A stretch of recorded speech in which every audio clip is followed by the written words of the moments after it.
Hello बच्चों, let's read the question. The question is a capacitor with capacitance C and a coil with active resistance R and inductance L are connected in parallel to the source of sinusoidal voltage of frequency omega. Find the phase difference between the current fed to the circuit and the source voltage. तो हमें क्या निकालना है, current और source voltage के बीच में phase difference जो है वो आपको कैलकुलेट करना है.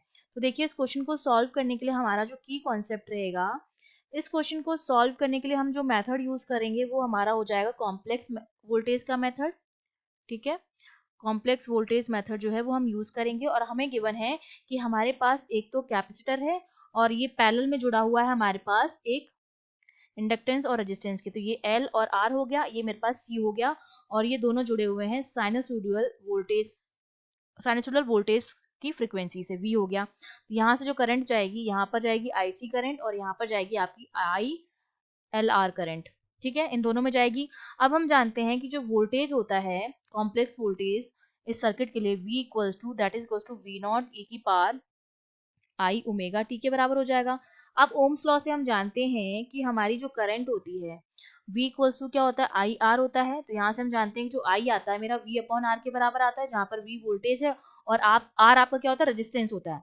अब देखिए अगर मैं कैपेसिटेंस की बात करती हूँ तो इसके लिए जो रिएक्टेंस आता है या रेजिस्टेंस जो आता है वो XC होता है जो 1 अपॉन ओमेगा C के बराबर होता है. और इंडक्टेंस के लिए जो रिएक्टेंस होता है XL वो ओमेगा L के बराबर होता है और रेजिस्टेंस के लिए वो R के बराबर होता है. XR जो होता है वो R के ही बराबर होता है. तो ये हमारे पास क्या हो जाते हैं, तीनों के लिए रेजिस्टेंस हो जाते हैं. ये कैपेसिटेंस का, ये इंडक्टेंस का और ये आपके पास रेजिस्टेंस का हो गया. और वोल्टेज जो है वो हमने यहाँ लिखा हुआ है. तो पहले तो मैं करंट निकालूंगी, जो कैपेसिटेंस में करंट जा रही है IC की वैल्यू. तो IC वोल्टेज तो हमारा हो जाएगा V नॉट e की पावर I ओमेगा t और नीचे हमारे पास क्या आ जाएगा, रेजिस्टेंस. और इसके लिए जो रेजिस्टेंस होगा 1 अपॉन ओमेगा C के बराबर होगा. तो 1 अपॉन I ओमेगा C, इसको हम लिख सकते हैं I ओमेगा C ऊपर चला जाएगा V नॉट e की पावर I ओमेगा t. ये हमारे पास आ गई है इसमें करंट. अब हम निकालेंगे current in L and R. तो हमारे पास क्या हो जाएगा, वोल्टेज तो सेम है V की power minus I omega t, क्योंकि हम जानते हैं कि ये प्लस का साइन है. ठीक है, कि पैरेलल में जो वोल्टेज होता है वो सेम रहता है, जितना इस कैपेसिटर के अक्रॉस होगा उतना ही इसके अक्रॉस होगा. पैरेलल में जो वोल्टेज होता है सेम रहता है, तो वोल्टेज तो सेम है. अपॉन रेजिस्टेंस कितना हो जाएगा, एक R का रेजिस्टेंस प्लस इंडक्टेंस की वजह से I ओमेगा L. अब हमारे पास टोटल करंट जो हो जाएगी वो हमारे पास क्या हो जाएगी, दोनों का सम IC प्लस ILR के बराबर. यहाँ पर वैल्यू पुट कर देते हैं तो I V नॉट आपका कॉमन आ जाएगा, e की पावर I ओमेगा t भी कॉमन आ जाएगा और यहाँ पर हमारे पास बचेगा R minus I omega L plus I omega C R square plus omega square L square divide by R square plus omega square L square और यहाँ पे हो जाएगा e की पावर I ओमेगा t.